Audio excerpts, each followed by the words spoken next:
And now we're going to talk more about the cancelled summit at Ramstein Air Base. The meeting was meant to emphasize the West's unwavering support for Ukraine, but it had to be postponed. To discuss the impact of this decision may have, we have invited Ian Brzezinski, the former U.S. Deputy Assistant Secretary of Defense for Europe and NATO policy. Good evening and welcome to the program. Thank you for having me. My pleasure. So the Ramstein Summit of European leaders and U.S. President Joe Biden was supposed to take place on the 12th, and it was supposed to focus on the support for Ukraine. However, due to the hurricane which is about to hit United States, President Biden made a decision to stay. How serious of a setback for President Zelensky do you think this decision is? This is going to be an important meeting. It's going to be the highest level meeting of the Ramstein Group, summit level, chaired by President Biden. It is going to take place at a time when Ukraine is losing ground in Donbass and Luhansk.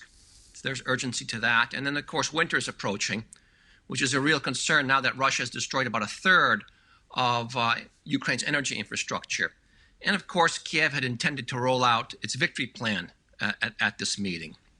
The key purpose, of course, was for the West, the Ramstein Group, to underscore continued commitment to Ukraine at a time of competing priorities and elections, including the violence in the Middle East, increased provocations by China in the Indo-Pacific, and, of course, the U.S. presidential elections. So that was the significance. But the postponement is legitimate. We have a massive hurricane, Hurricane Milton, coming to the United States, hitting one of our major population centers, Tampa. So President Biden needs to stay home. I'm pretty sure this is going to be rescheduled, but it's not quite clear that it'll be at the summit level. We have to keep our fingers crossed for that because it should be at a summit level.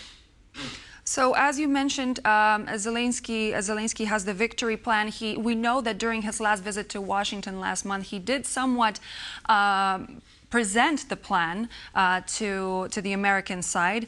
However, we do not know exactly what the plan is. In your opinion, do you know what the plan could potentially entail, and is it going to change if the summit is going to take place at a later date?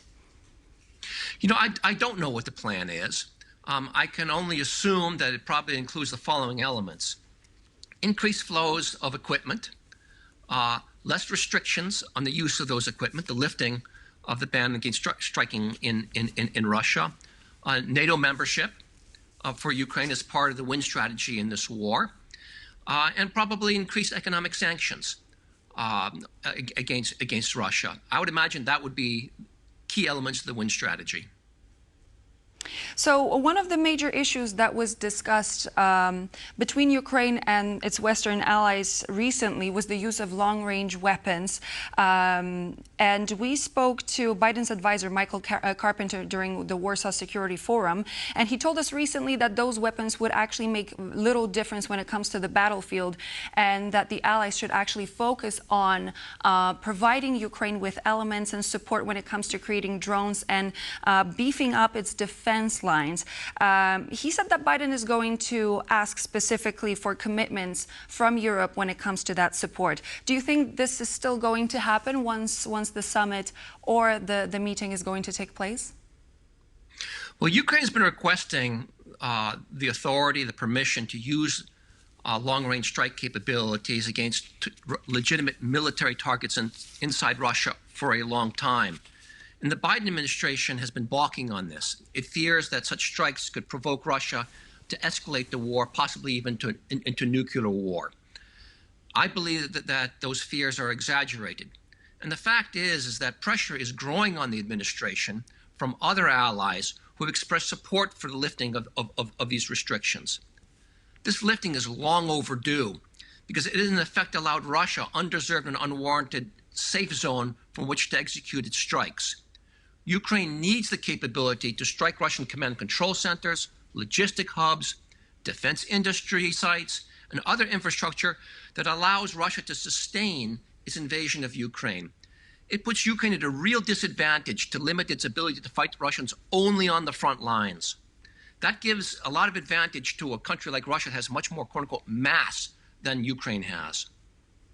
So whenever we're looking at this discussion of U.S. approval when it comes to long-range missiles, it becomes sort of a hot topic, so to speak, in the U.S., especially now during the presidential campaign with some of Trump's closest allies saying that a bad decision could potentially lead to World War III. To what extent do you think that the lack of the bipartisan agreement on how to help Ukraine would actually cause Biden's conservatism in that matter? Or is it something that's been mentioned by some of the commentators before that he's simply afraid of pulling the U.S. into a larger conflict with Russia? Well, with all due respect, I mean, I look at the debate in the United States over this issue very differently. It's not a partisan issue. In fact, most Republicans, most Democrats, in fact, I say a vast majority of Republicans, a vast majority of Democrats support releasing these authorities to Ukraine, to allow Ukraine to use U.S. weapons to strike deep into Russia against legitimate military targets.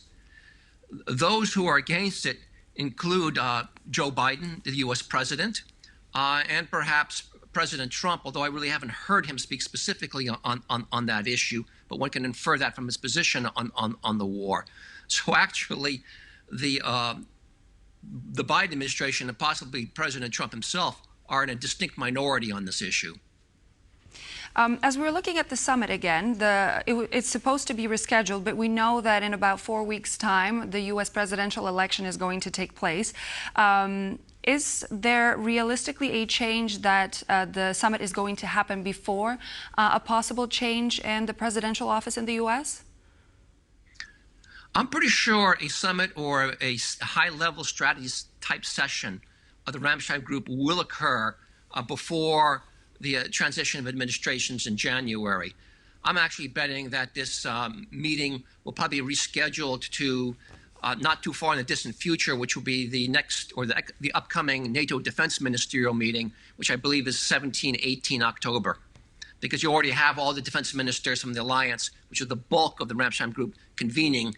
So you just add the heads of state on top of that.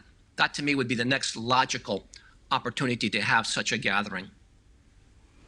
With that meeting being canceled and it being supposed to focus on support for Ukraine, do you think that the attention might be somewhat diverted when it comes to the war in the Middle East and the hurricane?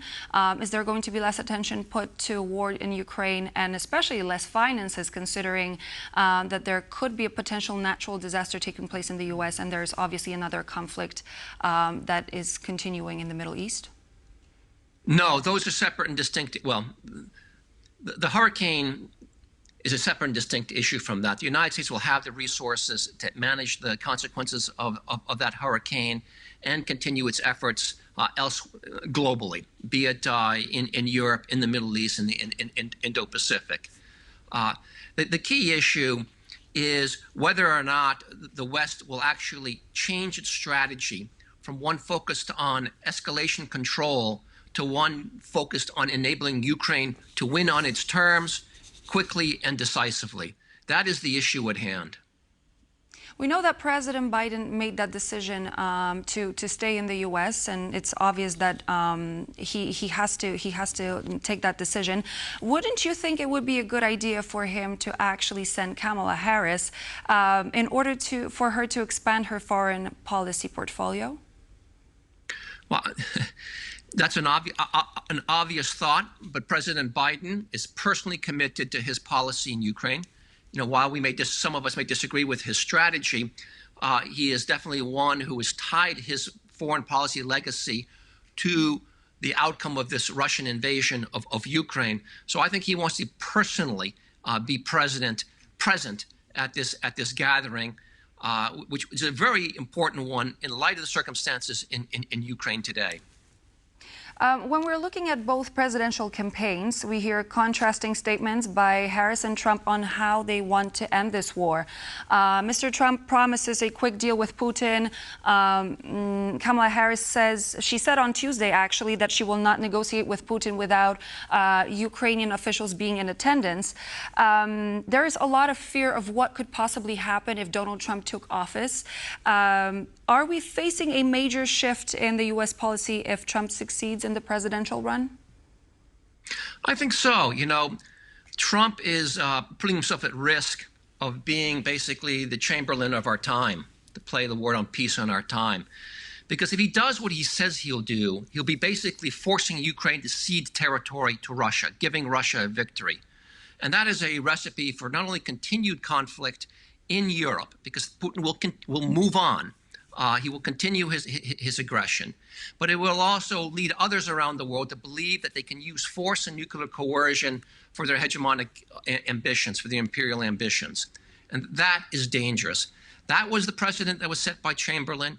And if Trump is elected and he pursues that course, he'll share that legacy with Chamberlain. With Pamela Harris, I think what we can expect is a continuation of President Biden's support to Ukraine, maybe a tad more willingness to provide more assistance, but she has not signaled a fundamentally different tact or strategy when it comes to enabling Ukraine to prevail on its terms quickly and decisively.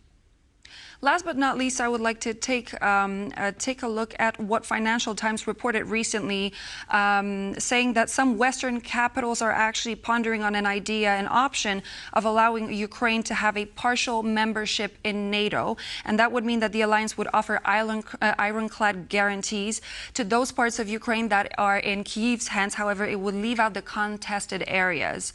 What would be the U.S.'s position on that?